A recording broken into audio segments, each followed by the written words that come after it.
Hello students, कैसे हैं आप लोग। मैं चंद्रहास पांडे कक्षा 12 के विद्यार्थियों का सेंट जेवियर्स स्कूल हरदोई के इस चैनल में आप लोगों का हार्दिक स्वागत करता हूं। मेरे प्यारे प्यारे बच्चों, इस चैनल को सब्सक्राइब करना ना भूलें तथा बेल आइकन को अवश्य दबाएं। आज हम लोग हिंदी आरोह गद्य भाग के अंतर्गत पाठ 14 पहलवान की ढोलक नामक पाठ का अध्ययन करेंगे तथा प्रश्नोत्तर समझेंगे। सर्वप्रथम मैं आप लोगों को लेखक के जीवन के परिचय के विषय में बताना चाहूँगा, उसके बाद में उनकी कृतियों के विषय में, तत्पश्चात हम लोग पाठ के विषय में समझेंगे। लेखक का परिचय कुछ इस प्रकार से है बच्चों कि हिंदी साहित्य में आंचलिक उपन्यासकार के रूप में जाने जाने वाले कथाकार श्री फणीश्वर नाथ रेणु जी का जन्म 4 मार्च 1921 को बिहार के पूर्णिया ज़िले, जो कि अब अररिया और औराही हिंगना में है, वहाँ हुआ था। इन्होंने 1942 ईस्वी के भारत छोड़ो आंदोलन में बढ़ चढ़ कर भाग लिया और सन 1950 में नेपाली जनता को राजशाही दमन से मुक्ति दिलाने के लिए भरपूर योगदान भी किया। आपकी साहित्य साधना व राष्ट्रीय भावना को मद्देनज़र रखते हुए भारत सरकार ने आपको पद्मश्री अलंकार से आपको पद्मश्री सम्मान से सम्मानित किया, सुशोभित किया। 11 अप्रैल 1977 को पटना में आपका देहावसान हो गया। इसके पश्चात आपके कुछ रचनाएं हैं, उनके विषय में जान लेते हैं। हिंदी कथा साहित्य में रेणु जी का प्रमुख स्थान है। आपकी रचनाएं कुछ इस प्रकार से हैं, जैसे उपन्यास में सबसे प्रसिद्ध उपन्यास आपका रहा मैला आंचल, परती परिकथा, दीर्घ तपा, कितने चौराहे। और कहानी संग्रह में कुछ इस प्रकार से कहानी हैं। ठुमरी, अगिनखोर, आदिम रात्रि की महक, एक श्रावणी दोपहरी की धूप। संस्मरण में आपने जो लिखे हैं वो इस प्रकार से हैं। ऋणजल, धनजल, वन तुलसी की गंध, श्रुत अश्रुत पूर्व। और रिपोर्ताज में नेपाली क्रांति कथा। इनकी तमाम रचनाएं 5 खंडों में रेणु रचनावली के नाम से प्रकाशित हैं।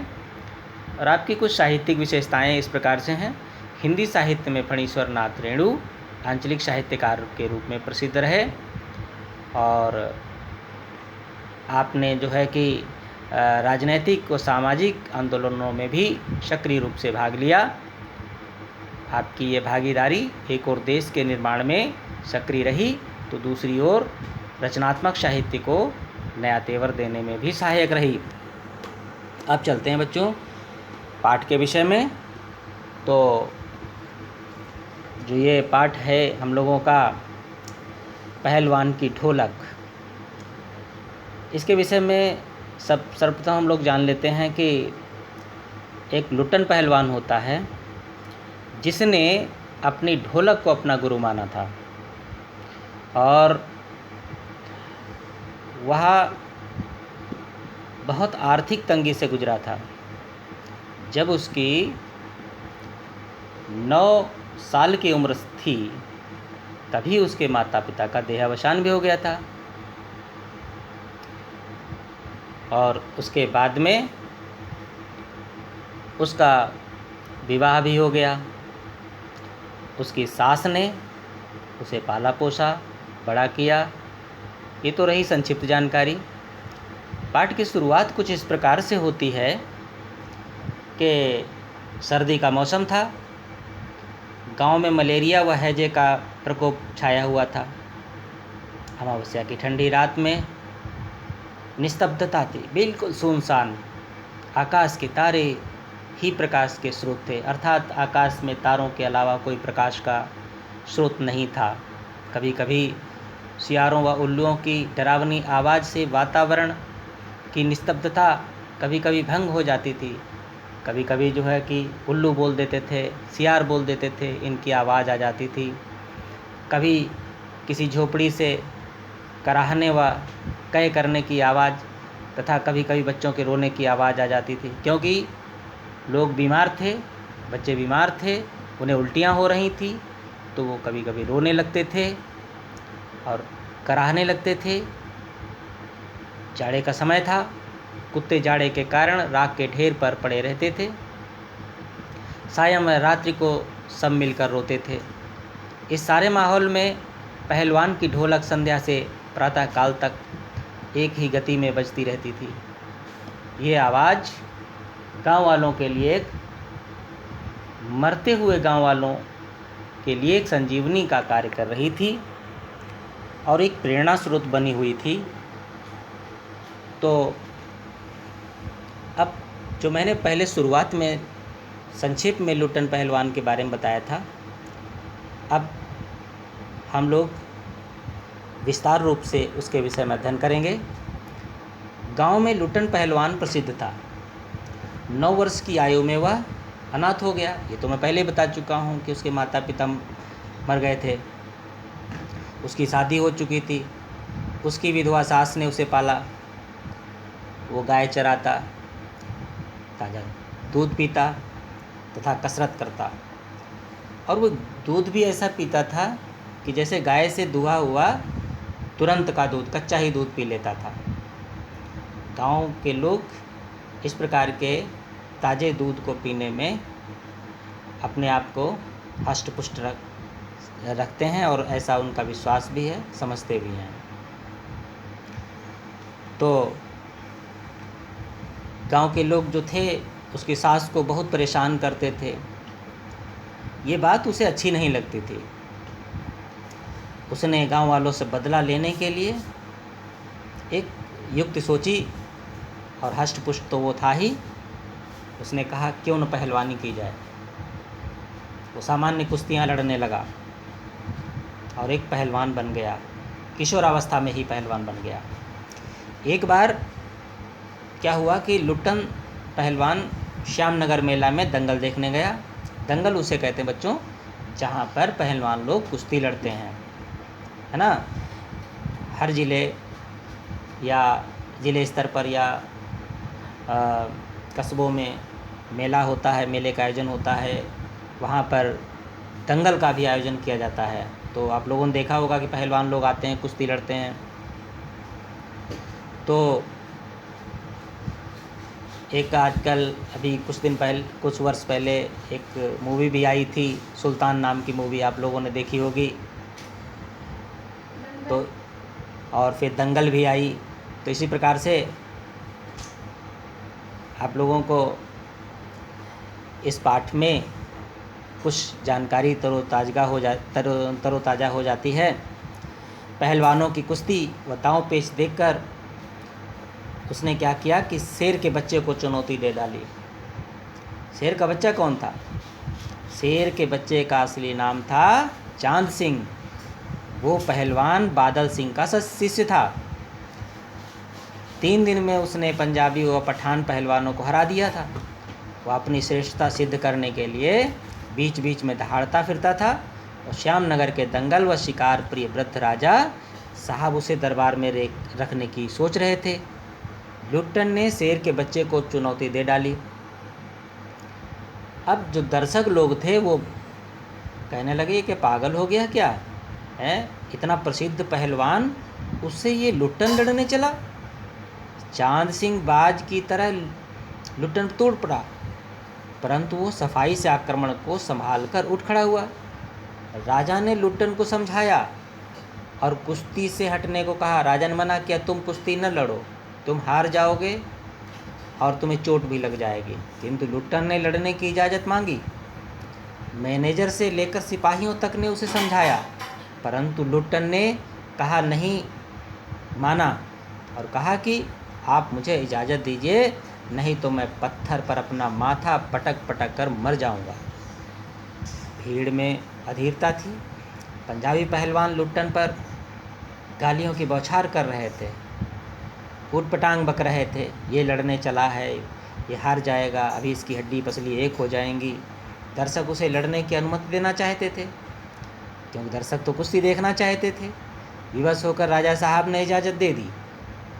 बाजे बजने लगे, लुट्टन का ढोल भी बजने लगा था। चांद ने उसे इतना कस के दबा लिया कि वह उसे चित करने की कोशिश में लगा हुआ था, और लुट्टन के समर्थन में सिर्फ ढोल की एक आवाज़ थी, और जबकि चांद के पक्ष में राजमत का वह बहुत सारी जो भीड़ थी उसका बहुमत था। लुट्टन का ये हाल हो गया कि उसकी आंखें बाहर बिल्कुल निकली आ रही थी। ढोल की पतली आवाज़ सुनाई दी, धी धाक धिना तिरकिट तिना, धाक धिना तिरकिट तिना। इसका अर्थ था दांव काटो, बाहर हो जाओ। लुट्टन ने दांव काटी तथा लपक कर चांद की गर्दन पकड़ ली। ढोल ने आवाज़ दी, चटाक चटधा, अर्थात उठाकर पटक दे। लुट्टन ने दांव व जोर लगाकर चांद को जमीन पर दे मारा। ढोलक ने फिर एक आवाज़ निकाली, धिना धिना धिक धिना। इसका तात्पर्य ये हुआ, कहा कि लुट्टन ने चांद सिंह को चारों खाने चित कर दिया। ढोलक ने वाह बहादुर की ध्वनि की तथा जनता ने भी, वहाँ जो मौजूद जनता थी, माँ दुर्गा की और महावीर की जय जयकार की, राजा की जय जयकार की। लुट्टन ने सबसे पहले ढोलों को प्रणाम किया और फिर दौड़ करके राजा साहब को अपनी गोदी में उठा लिया। राजा साहब ने उसे अपने दरबार में रख लिया। अब जो पंजाबी पहलवान थे उनकी हालत क्या हुई कि पंजाबी पहलवानों की जमात चांद सिंह की आंखें पोंछ रही थी। राजा साहब ने लुट्टन को पुरस्कृत न करके अपने दरबार में सदा के लिए रख लिया। राज पंडित व मैनेजर ने लुट्टन का विरोध किया। विरोध इसलिए किया बच्चों, क्योंकि वह क्षत्रिय नहीं था। राजा साहब ने उनकी एक न सुनी। कुछ ही दिन में लुट्टन सिंह की कीर्ति जो थी दूर दूर तक फैल गई। उसने सभी नामी पहलवानों को हराया। उसने काला खां जैसे प्रसिद्ध पहलवान को भी हरा दिया। उसके बाद वो दरबार का दर्शनीय जीव बन के रह गया। लुट्टन सिंह मेलों में घुटने तक लंबा चोंगा पहने, अस्त व्यस्त पगड़ी बांधकर मतवाले हाथी की तरह झूमता चलता। हलवाई के आग्रह पर 2 से रसगुल्ला खाता तथा मुंह में 8-10 पान के जो है कि बीड़ा एक साथ ठूंस लेता। वह बच्चों जैसी शौक रखता था।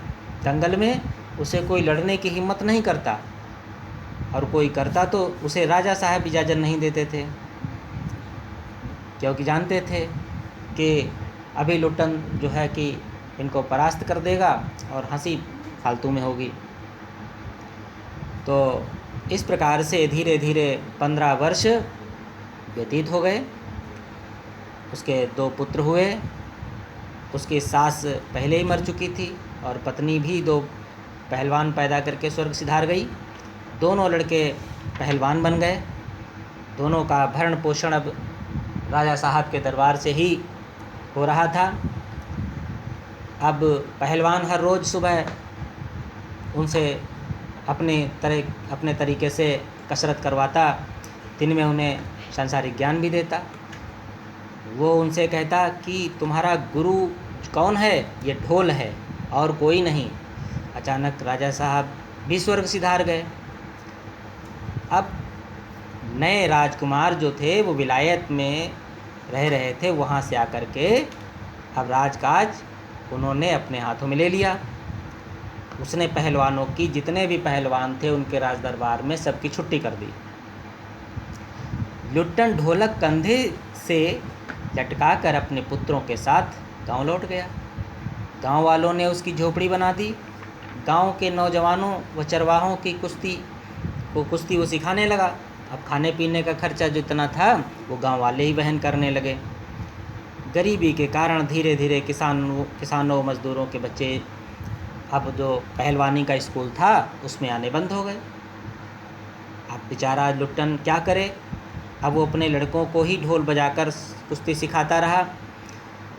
लड़के दिन भर बेचारे मजदूरी करते, कमा करके लाते।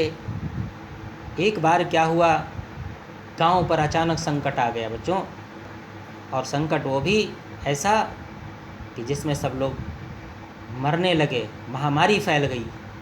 सूखे के कारण अन्न की कमी हो गई तथा फिर मलेरिया व हैजा फैल गया। घर के घर खाली हो गए। प्रतिदिन 2-3 लाशें उठने लगीं। लोग एक दूसरे को ढांढस देते, शाम होते ही घरों में घुस जाते, लोग चुप रहने लगे। ऐसे समय में केवल और केवल सिर्फ पहलवान की ढोलक बजती थी। गांव के जो अधमरे लोग थे उन्हें औषधि उपचार पथ्य विहीन प्राणियों में जो ढोलक की आवाज़ थी वो संजीवनी का कार्य करती थी, शक्ति भरती थी, एक प्रेरणा स्रोत थी। एक दिन क्या हुआ, लुट्टन पहलवान पर मुसीबत का पहाड़ टूट पड़ा। उसके दोनों बेटे चल बसे। पहलवान सारी रात ढोल पीटता रहा। दोनों बेटे पेट के बल लेटे हुए थे, पड़े हुए थे। उसने लंबी सांस लेकर कहा, दोनों बहादुर गिर पड़े। उस दिन उसने राजा श्यामानंद की दी हुई उपहार स्वरूप दी हुई रेशमी जांघिया पहनी और सारे शरीर पर उसने अब मिट्टी को पोता, मिट्टी को मलकर कसरत भी की और दोनों पुत्रों को अपने कंधों पर लाद करके नदी में बहा आया। इस घटना के बाद गांव वालों की हिम्मत टूट गई। रात में फिर पहलवान अपनी ढोलक बजाने लगा। लोगों की हिम्मत और दुगनी बढ़ गई। 4-5 दिनों के बाद बच्चों क्या होता है कि एक रात में ढोलक की आवाज़ नहीं सुनाई पड़ी। क्या हुआ? लोग सोचने लगे आज ढोलक नहीं बची। सुबह उसके शिष्यों ने देखा कि पहलवान की लाश चित पड़ी है। शिष्यों ने बताया कि उसके गुरु ने कहा था कि उसके शरीर को चिता पर पेट के बल लिटाया जाए, क्योंकि वह कभी चित नहीं हुआ, अर्थात कभी उसकी किसी पहलवान ने पीठ नहीं लगा पाई, उसने कभी दंगल में हार नहीं मानी और आज वो पेट के बल लेटा हुआ है। और उसने ये भी कहा था चिता सुलगाने के समय कि ढोल जरूर बजा देना। तो बच्चों ये पाठ की व्याख्या इस प्रकार से होती है। अब हम लोग कुछ पाठ से संबंधित प्रश्न उत्तर देख लेते हैं। कुश्ती के समय ढोल की आवाज़ और लुट्टन के दांव पेच में क्या तालमेल था? पाठ में आए ध्वन्यात्मक शब्द और ढोल की आवाज़ आपके मन में कैसी ध्वनि पैदा करती है, उन्हें शब्द दीजिए। तो बच्चों इस प्रश्न का उत्तर इस प्रकार से है कि लुट्टन ढोल की आवाज़ के प्रति बहुत अधिक संवेदनशील था। ढोल की एक एक थाप उसे मानो कुश्ती के दांव पेच सिखाते हुई प्रतीत होती थी। ढोल से निकली ध्वनियाँ उसे निम्नलिखित अर्थ और आदेश दिया करती थीं। जैसे कि आप लोग सुनिए, चटधा गिड़धा, इसका तात्पर्य हुआ आजा भिड़ जा। चटाक चटधा, उठाकर पटक दे। ढाक ढीना, वाह पट्ठे। चट गिड़धा, मत डरना। धाक धिना, तिरकिट तिना, दांव काटो बाहर हो जाओ। धिना धिना, धिक धिना, चित्त करो। ये ध्वन्यात्मक शब्द हमारे मन में उत्साह का संचार करते हैं और संघर्ष में लड़ने की प्रेरणा देते हैं। तो बच्चों दूसरा प्रश्न है, कहानी के किस मोड़ पर लुट्टन के जीवन में क्या क्या परिवर्तन आए? तो कहानी में लुट्टन के जीवन में निम्नलिखित परिवर्तन आए बच्चों। जैसे कि माता पिता की मृत्यु के बाद वह अनाथ हो गया और उसका पालन पोषण विधवा सास ने किया। और दूसरा परिवर्तन यह है कि श्यामनगर दंगल में चांद सिंह को कुश्ती में पछाड़कर वह राज दरबार का स्थायी पहलवान बन गया। 15 वर्ष बाद राजा साहब की मृत्यु के बाद राजकुमार ने उसे दरबार से हटा दिया और अपने गांव लौट गया। कुछ दिनों गांव वालों ने भरण पोषण का दायित्व लिया, किंतु बाद में अखाड़ा बंद हो गया। केवल पिता व दोनों पुत्र ही रह गए। पुत्रों की मृत्यु के बाद 4-5 दिन वो अकेला रहा और फिर स्वयं भी मृत्यु को प्राप्त हो गया। तो इस प्रकार से बच्चों दूसरा प्रश्न हो जाता है। तीसरा प्रश्न इस प्रकार से है कि लुट्टन पहलवान ने ऐसा क्यों कहा होगा कि मेरा गुरु कोई पहलवान नहीं, यही ढोल है। लुट्टन ने कुश्ती के दांव पेच किसी उस्ताद से नहीं सीखे थे, उसे कुश्ती करते हुए संघर्ष की प्रेरणा मिलती थी। ढोलक की उत्तेजक आवाज़ से जब ढोलक पर थाप पड़ती थी तो पहलवान की नसें उत्तेजित हो जाती थीं, उसका तन बदन लड़ने के लिए मचलने लगता था। श्यामनगर वाली घटना आपको बताते हैं कि जब मेले में उसने शेर के बच्चे चांद सिंह को इसी आवाज़ के बल पर हराया था। इसी कारण जब वह कुश्ती जीता तो उसने सबसे पहले ढोल को प्रणाम किया। एक प्रकार से उसने ढोल को ही अपना गुरु माना था। अगला प्रश्न है बच्चों कि गांव में महामारी फैलने और अपने बेटों के देहांत के बावजूद लुट्टन पहलवान ढोल क्यों बजाता रहा। तो इस प्रश्न का उत्तर इस प्रकार से है कि लुट्टन पहलवान का ढोल की आवाज़ के साथ गहरा रिश्ता था। ये आवाज़ उसकी नसों में सनसनी फैलाती थी, उसे प्रेरणा देती थी, उसमें जीवंतता भरती थी। इस प्रकार जीवित रहने के लिए उसे ढोल की आवश्यकता थी। वह यह भी समझता था कि ये ढोल न केवल उसे बल्कि औरों को भी उत्साह देता है। वह सन्नाटे में ज़िंदगी के होने का एहसास भरता है। इस कारण वह महामारी फैलने के दौरान भी ढोल बजाता रहा और अपने गांव वालों को प्रेरणा देता रहा, ज़िंदगी जीने के लिए प्रेरणा देता रहा। अपने बेटों की मृत्यु के बाद भी उसने सन्नाटे को तोड़ने के लिए, जीवन के उत्साह को बनाए रखने के लिए ढोल बजाना जारी रखा था। बच्चों, अगला प्रश्न है 5वां, ढोलक की आवाज़ का पूरे गांव पर क्या असर होता था। जैसा कि आप लोग जान चुके हैं कि ढोलक की आवाज़ से रात का सन्नाटा और भय कम होता था। महामारी से पीड़ित अधमरे से लोगों की नसों में एक उत्तेजना सी फैल जाती थी। बच्चे, बूढ़े, जवान सबकी आंखों के सामने दंगल का दृश्य और उत्साह नाचने लगता था। यद्यपि मरने वाले रोगी मौत से बच नहीं पाते थे, किंतु उन्हें जीते जी मौत का भय सताना बंद कर देता था। वे आराम से मर सकते थे। इस प्रकार ढोल की आवाज़ उनके जीवन के कष्ट को कम करने में सहायता करती थी। अगला प्रश्न है बच्चों, महामारी फैलने के बाद गांव में सूर्योदय और सूर्यास्त के दृश्य में क्या अंतर होता था। महामारी फैलने के बाद सूर्योदय और सूर्यास्त के बाद के नज़ारे बिल्कुल अलग होते थे। सूर्योदय के पश्चात दिन भर गांव में हलचल रहती थी।